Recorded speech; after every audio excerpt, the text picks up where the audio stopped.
आ गया। स्वागत है आप लोगों का आज के हमारे स्टूडियो में। और आज हम शुरू करने जा रहे हैं आपकी पॉलिटिकल साइंस की बुक 2 से चैप्टर भी 2, जिसका नाम है एक दल के प्रभुत्व का दौर। और जैसे आप बुक खोलते हैं और चैप्टर खोलते हैं, जस्ट चैप्टर के नाम के नीचे एक लाइन लिखी हुई है, लोकतंत्र को स्थापित करने की चुनौती। पहला पार्ट याद है? हाँ, पहले पार्ट में हमने पढ़ी थी राष्ट्र निर्माण की चुनौतियां, जिसके अंदर थी 3 मुख्य चुनौती। पहली थी देश को एकता के सूत्र में पिरोने की, जिस सवाल का जवाब आपका पहला चैप्टर आपको बखूबी दे चुका है। अब जब हम दूसरे चैप्टर में आए हैं तो अब हम समझेंगे जो दूसरी हमारे सामने बहुत बड़ी चुनौती थी लोकतंत्र को स्थापित करने की, उसके बारे में। और ये पूरा चैप्टर उसी सवाल का जवाब देता है। अब शुरू करते हैं चैप्टर को। और चैनल को सब्सक्राइब नहीं किया है तो जरूर कर लो। और चैनल को सब्सक्राइब करना क्यों जरूरी है, अगर ये सवाल आपके मन में आता है तो हमारी जो प्रीवियस वीडियोज़ हैं जो आपकी पहली बुक पर बेस्ड हैं उन्हें जाके जरूर देख लेना। शायद आपको आपके सवाल का जवाब मिल जाएगा और आप हमारे चैनल को सब्सक्राइब भी कर लेंगे। तो अब शुरू करते हैं आपके चैप्टर। तो देश में लोकतंत्र की स्थापना के लिए सबसे जरूरी चीज थी कि भाई देश के पास एक संविधान हो और एक लोकतांत्रिक प्रणाली हो। तो 11th की बुक में हम पढ़ चुके हैं कि भाई भारत का संविधान 26 जनवरी 1949 को बन गया था, 26 जनवरी 1950 को लागू हो गया था और देश गणतंत्र हो गया था। अब पारी थी देश में पहले चुनाव होने की, और चुनाव करवाने का काम हमेशा चुनाव आयोग का होता है। तो सबसे पहले गठन किया गया चुनाव आयोग का।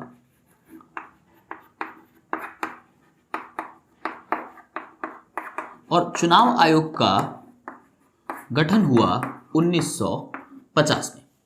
उसके बाद हमारे देश के पहले चुनाव आयुक्त बने सुकुमार सेन। ये नाम आपको याद रखना है कि देश के पहले चुनाव आयुक्त थे सुकुमार सेन। अब प्रक्रिया चालू हुई भाई देश में चुनाव करवाने की। अब पहली बार देश में चुनाव कराना आसान काम नहीं था, ये बहुत मुश्किल काम था। क्योंकि आज के हिसाब से देखा जाए तो बहुत आसान सा है। आपके पास एक पर्ची आ जाती है, आपके घर से जो भी लोग वोट डालने जा रहे होते हैं वो जाते हैं, वहाँ पर एक मशीन है, जाके वहाँ बटन दबाना होता है और एक बहुत सिंपल सा प्रोसीजर होता है। लेकिन जब देश में पहली बार चुनाव हो रहे थे तो जो लोग वोट डालने वाले थे उन्हें भी ढंग से नहीं पता था, यहाँ तक कि जो वोट डलवाने वाले थे उन्हें भी ढंग से चीज़ें नहीं पता थी। और आज जो ईवीएम मशीन यूज़ होती है तब वो भी यूज़ नहीं होती थी। तब इस्तेमाल होता था एक पेपर का, जिस पे स्टैंप लगा के उसको फोल्ड करके एक बॉक्स में डालना होता था। कुछ इस टाइप का पूरा प्रोसीजर हुआ करता था जब देश में पहले चुनाव होने थे। तो पहले चुनाव जो थे वो बहुत ज़्यादा खास थे। अब खास कैसे थे उसको समझते हैं। उस वक्त देश में 17 करोड़ मतदाता थे, यानी वोट डालने वाले जो थे वो थे 17 करोड़ लोग। और देश की आबादी में सिर्फ 15% ही लोग साक्षर थे, यानी कि पढ़े लिखे थे। आज आपको पता है हमारे देश की साक्षरता दर 78 पहुंच गई है, लेकिन उस वक्त सिर्फ कितनी थी? 15 थी। 17 करोड़ मतदाता थे और इन 17 करोड़ मतदाताओं को जो चुनाव करना था वो थे 3200 विधायक। इन 17 करोड़ मतदाताओं को चुनाव करना था इन 3200 विधायक का। उसके अलावा 489 सांसद भी चुनने थे। और इन सारे काम के लिए, पूरे इलेक्शन के लिए 3 लाख जो है 3 लाख लोगों को प्रशिक्षण दिया गया था भाई चुनाव का। ठीक है, ये सब डेटा आपको याद क्यों रखना है? क्योंकि जब कोई क्वेश्चन बनता है तो ये एक डिटेल्स होती हैं जिससे आप अपना इंप्रेशन छोड़ पाते हो कि हाँ हमें बेसिक चीजें पता है। ओके, 17 करोड़ मतदाता, 15% लोग देश में साक्षर थे, 3200 विधायक चुनने थे, 489 सांसद चुनने थे और 3 लाख लोगों को प्रशिक्षित किया गया था इस चुनाव सिस्टम के लिए। अब ठीक है, ये सब तो समझ में आ रहा है। लेकिन जब पहली बार चुनाव की प्रक्रिया चालू हुई, नामांकन चालू हुआ, तो उसके बाद क्लियर हुआ कि 40 लाख महिलाओं के जो नाम हैं वो गलत हो गए हैं। जैसे कि फला की बेटी, फला की बीवी, ऐसे करके हो गए। उनके जो ओरिजिनल नेम थे वो आ ही नहीं पाए। जैसे उनका जब नामांकन भरा गया तो उसमें भर दिया गया कि भाई महिला राम कुमार की पत्नी, राजेश लाल की बेटी, समझ रहे हैं? उनका जो नाम था वो नहीं आया, तो फिर वो सारे नामांकन रद्द हो गए, वो भी कितने? 40 लाख महिलाओं के। और दोबारा से प्रोसीजर चालू हुआ। तो आप समझ रहे हैं पहले चुनाव कितने दिक्कत भरे थे। 3 लाख लोगों को प्रशिक्षित है, सिर्फ 15% लोग साक्षर हैं, 17 करोड़ मतदाता जिसमें उनको इतनों का चुनाव करना, और पूरी तरह से पहला चुनाव बहुत ही अजीब था। साथ साथ पूरी दुनिया की तरफ से कुछ अटकलें, यानी कि कुछ ऐसे कमेंट आने लगे कि ये भारत जो है वो दुनिया का एक सबसे बड़ा जुआ खेलने जा रहा है जिसमें ये पास नहीं हो पाएगा। अब इसके पीछे ऐसा क्यों कहा जा रहा था? क्योंकि लोकतंत्र, अगर आपने हमारी प्रीवियस वीडियो देखी तो मैंने समझाया था कि लोकतंत्र हमेशा से भारत में स्थापित होने से पहले लोकतंत्र हमेशा से उन्हीं देशों में एग्जिस्टेंस रख पाया, यानी अस्तित्व में रह पाया, जहाँ पर या तो पढ़े लिखे लोग थे या वो धनी देश थे, और भारत में दोनों चीज़ें नहीं थी।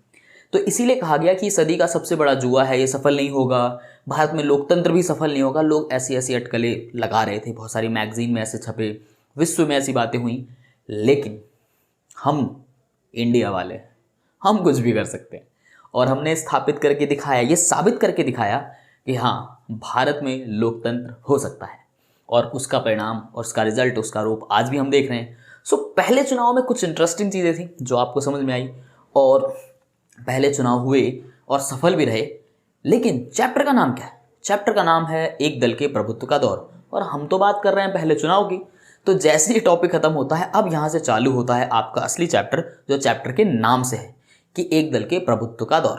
पहला चुनाव, लोकतंत्र स्थापना की जो बात है वो क्लियर हो गई। अब बात करेंगे एक दल के प्रभुत्व के दौर। हम बात करेंगे सीधे सीधे कांग्रेस के प्रभुत्व के दौर की।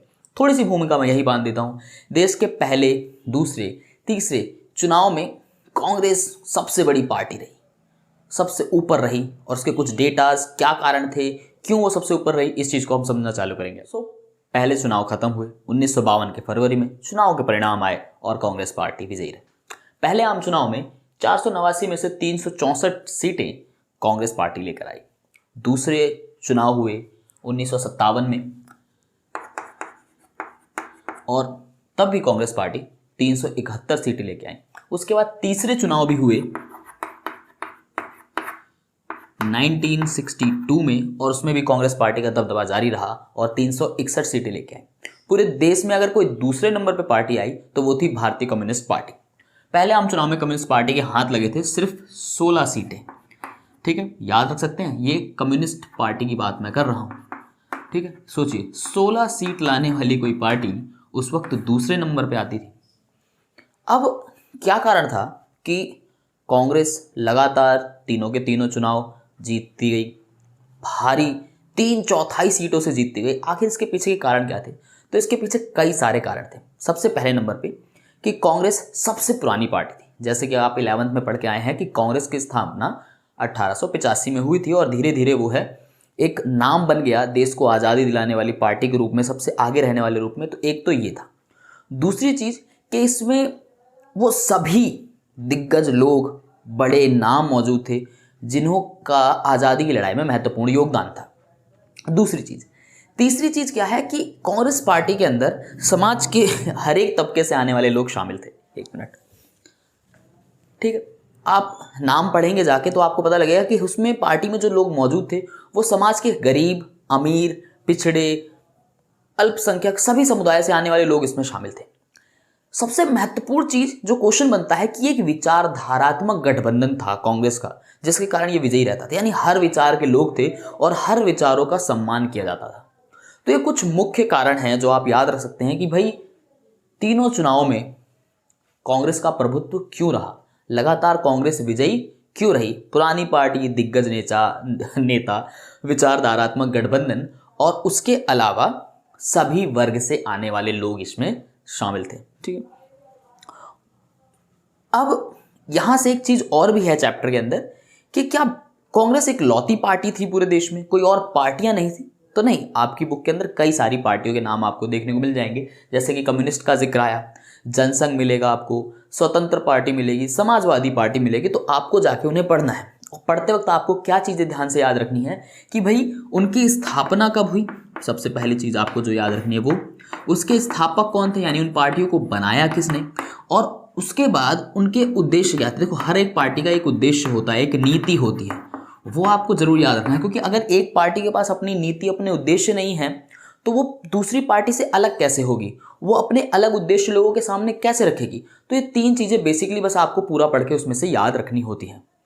अब उसके बाद यहाँ पर एक चीज़ और सामने आती है कि पार्टीज हो गई, ठीक है, चुनाव हो गए, कांग्रेस लगातार इसमें जीतती रही, ये चीज़ भी क्लियर हो गई।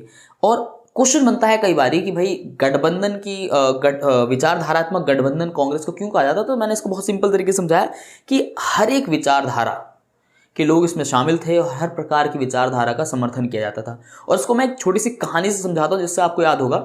जैसे कि मान लीजिए दूसरी पार्टियां भी थीं जो चुनाव में खड़ी होती थी और वो कोई कोई लोगों को कुछ नारा देती थी या कुछ ऐसा कहते थे कि हमें जिताओ तो हम ये कर देंगे।